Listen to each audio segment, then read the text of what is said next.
Hello friends, this is Advocate Vyoma Deshpande representing my law firm AV Legal Associates. We have decided to create a legal awareness sessions for all of you to help and understand how law can be understood and interpreted. Do you find the words of law very critical and technical? Then we are there to help you.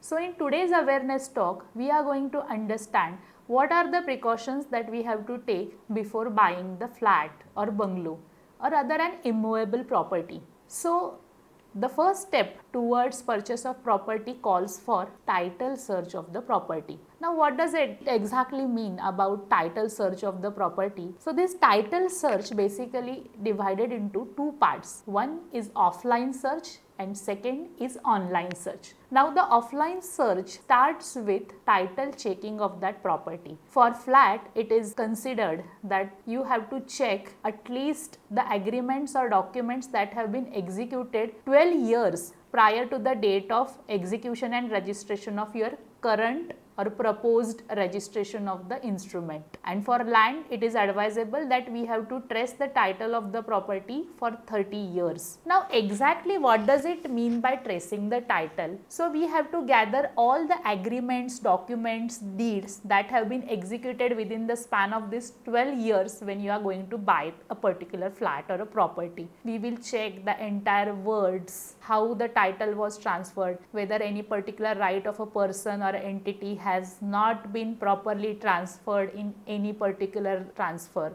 That will also be checked and scrutinized in the title checking of the property. It is very essential to understand the flow of the property or the flow of the title so as to get ensured that you are getting a flawless property. Now again there comes an apartment and a cooperative society. So for apartment, we have to check whether there is an agreement to sell, there is a deed of apartment as well as a deed of declaration. These are the legal requirements. For cooperative housing society, we have to check the agreement, assignment deed as well as very importantly conveyance deed. Kindly consider that conveyance deed plays very important role. So basically in Pune we find that various societies are going for a deemed conveyance. So conveyance is getting the property transferred in the name of society. It plays very important role. So conveyance deed is the most negligible part people consider, or it is not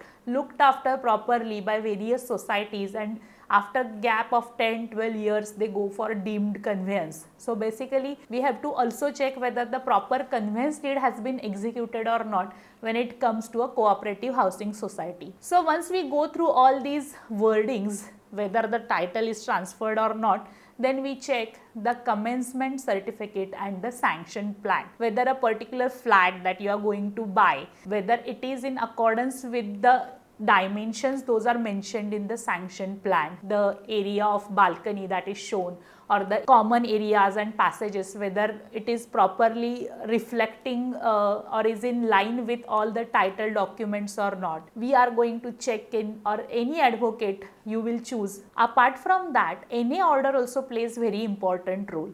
On what all conditions the NA order has been issued, those conditions play very crucial role. That is also an extra assurance that the property is clog free or not. So NA order, commencement certificate, sanction plan, and most importantly completion certificate. So while scrutinizing the completion certificate, make sure that the flat you are going to buy, its number is mentioned on the completion certificate. Generally for the upper floors, it can be seen that the flats have been constructed without taking completion certificate. So just check with that effect that what all flat you are going to buy, the numbers of that flat have been properly mentioned in the completion certificate or not. Apart from that, possession letter also plays very important role. On what date the possession was transferred from builder developer to the particular first owner of the property. If the possession clause is properly mentioned in the sale deed, then you need not insist for separate possession letter. Otherwise, possession also plays very important role. In our language, we say that possession is 9 points of law. So out of 10, possession plays 9 points. So possession plays a very crucial role. So all these things have to be looked into, have to be checked into before going for purchase of the property. Similarly, if it is a cooperative housing society, you have to also check in for society registration certificate, share certificate. After the sale of the property, you have to also initiate the procedure for change of name on share certificate as well. Now basically, where does the problem come? Problem comes when there are many gut numbers, and if it is a property owned by a joint family, or if there are many legal heirs, then you have to check in that particular line or branch of a particular family has been properly taken or not while effecting the transfer of property. All the members of the joint family property, they are made parties to that document or not. If by any chance any party has been left out, that particular party can tomorrow raise an adverse claim. So before buying any particular property, we have to assess the title of that property from all the angles, whether a person has executed any will or not. By will, whether if a person has created a testamentary succession in favor of some outsider, then the legal heirs of that deceased person cannot sell that property. That property is entitled, or that property gets entitled to someone else who is a beneficiary under the will. Whether the will is there or not, this is a very small aspect, but we have to also check whether the will is there or not to ascertain the title of the property. Now another important aspect comes is issuance of public notice in local newspaper. So this is considered as a cost expensive and a very negligible aspect from most of the people. Our clients say that, madam, why do you insist on issuance of public notice? Is it really necessary? It is very expensive. So issuance of public notice in the local newspaper before sale or purchase of the property plays very important role, because it shows that you are a bona fide purchaser for a value without notice. Now what does it mean by bona fide purchaser? So tomorrow, if I am going to buy a particular property, then technically I am not aware of that who all people can come and challenge my ownership. I am not aware, because there are many laws, there are many requirements, and technically it becomes very difficult to understand or to ascertain who all can be entitled to that particular property. So as a diligent buyer, what I can do, as a diligent buyer, I will go for title search of the property, and I will also issue a public notice in the local newspaper inviting the objections from society that if anyone has any claim, if anyone has any interest in that particular property, then please enlighten us on that aspect. So generally a period of 7 days, 10 days or 15 days is given in the public notice, and if anyone has any adverse claim, then we can get it sorted. We can even get ensured that no claim has been received, and then we can very peacefully go ahead with drafting and registration of agreement. So don't consider public notice as an empty formality. I would consider that the same is a basic or essential requirement before buying any particular flat or property. Then once we are done with this offline search, there comes a part of online search. Now what does it mean by online title search of the property? So this online search is taken on the basis of one website maintained by the government of Maharashtra, IGR. On that particular website, we check and we assess whether any mortgage deed has been executed, whether some else document has been registered or not. All the entries on online search we can verify, scrutinize and ascertain to understand if any adverse claim is set up by executing any registered document or not. So title search of the property has to be basically combined with offline search as well as online search.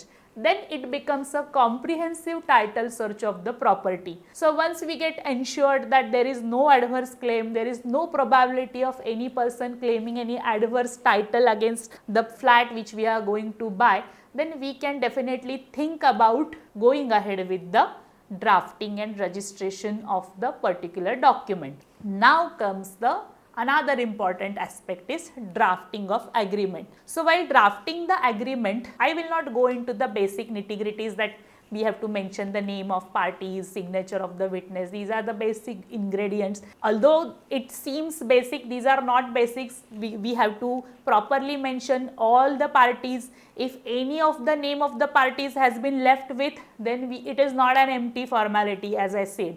That particular person's claim will be there, and tomorrow he may challenge this particular document. So name of the parties, signature of the party, all these aspects, although prima facie look very superficial, artificial or elementary from a layman's point of view, in legal context it plays a vital role. So I feel that drafting of a comprehensive agreement requires much of a study, much of an understanding of the law, and basically a hard work to understand how the particular property got transferred in the past from one owner to another owner. So in the recital clause, we have to mention all this history about how the title was transferred. We have to equally incorporate all the details about any order, commencement certificate, completion certificate, and similarly very important clauses relating to transfer of title, transfer of possession, wherein a seller is transferring all his rights in the property to the buyer. Not a single right has been left out with. See, this is a very important condition.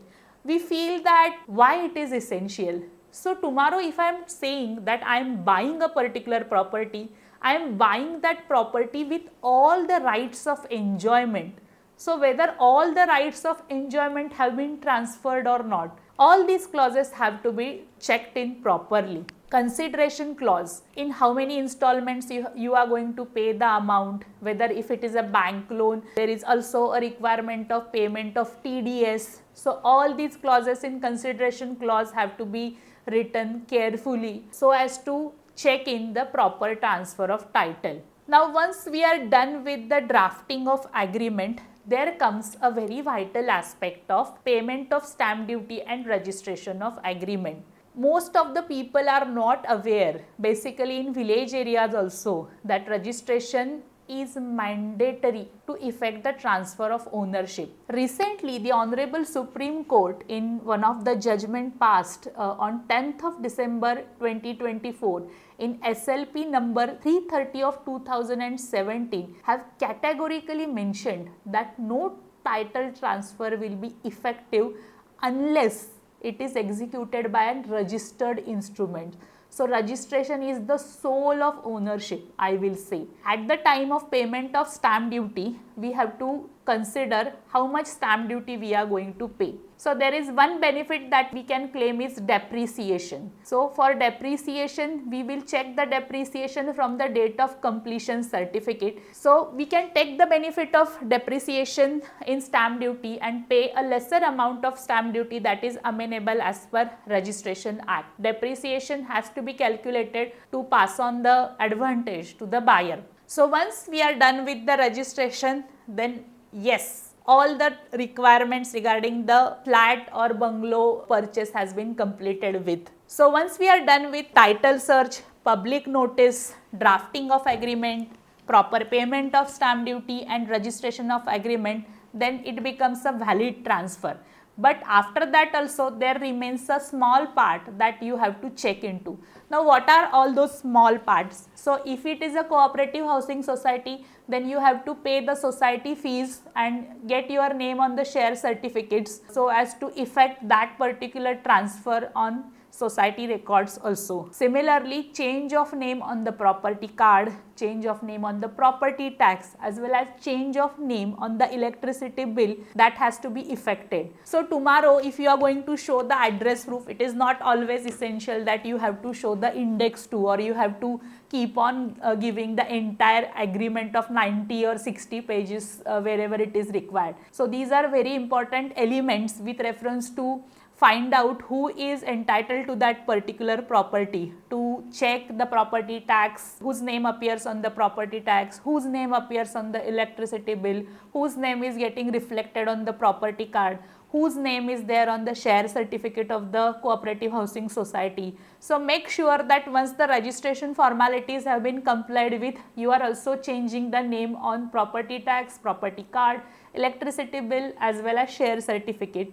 Share certificate only when it is a cooperative housing society. Although I have completed this part in few minutes, I know that it's a process that has to be complied with, and you can take help of any advocate before going ahead with all these things. This is a work which has to be performed by an expert. It is not a case that based on our Google search we can do all these things on our own. So in Gujarati we often hear a proverb, jeno kam teno thai. So basically this particular work has to be done by a legal expert, and please consult an advocate before buying any property to ensure that the amount you are investing in crores or lakhs of rupees is the title transfer is getting properly effected. Now before parting with today's session, I would like to just highlight on what are the common mistakes that people do while buying the property and kindly avoid doing those mistakes. So first prominent mistake is why to go ahead with the title search of the property.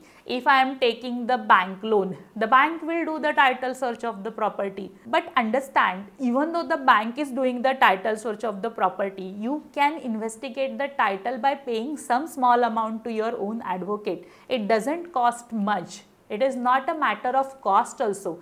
I feel that it is a value addition. It is definitely not a cost. So going ahead with your own independent title search is a double assurance for any buyer with reference to whether the title of the property is clean, clear and marketable. So please do not underestimate the importance of title search. Secondly, most of my clients, and I have seen in the market also, that people often complain that why to go for this expensive affair of issuance of public notice. But tomorrow if there is any court litigation and if you have a public notice in your hand, then definitely you will have an additional weightage in the court battle if you are with public notice. The court is going to definitely ask you a question whether you have issued public notice or not before purchase of property. So issuance of public notice, I will again say, is not an empty formality, rather it is an essential requirement. Third and most important highlighted point is don't use online drafts. Making a title document is not a cut paste or copy paste affair. Drafting a sale deed, assignment deed is not fill in the blanks. It requires proper study. It requires the knowledge of law. It requires understanding of various case laws. Those are passed by Supreme Court from time to time, effecting the change in the laws relating to property. So it is definitely not a copy paste affair. It is not something that casual. It is not something that you have to just go print out a draft and fill in those details. Please don't make that mistake. So I feel that whenever we are buying a property, for most of the people it may be an affair of once in a lifetime, or even if it is for a rich people, it is an investment which that person wants to appreciate in the future. I am sure that everyone wants to buy the property which is clog free, which is encumbrance free, and they want to be relaxed after the purchase of property. So for this purchase of property, we have to go into all these nitty-gritties that have been mentioned, explained here right now. Although it seems to be a very easy affair from speech point of view, but it takes lot of hard work, lot of efforts from advocate. So do consult your advocate before buying a property to ensure that you are buying a clog-free and flawless property. Thank you so much, Advocate Vyoma Deshpande, AV Legal Associates.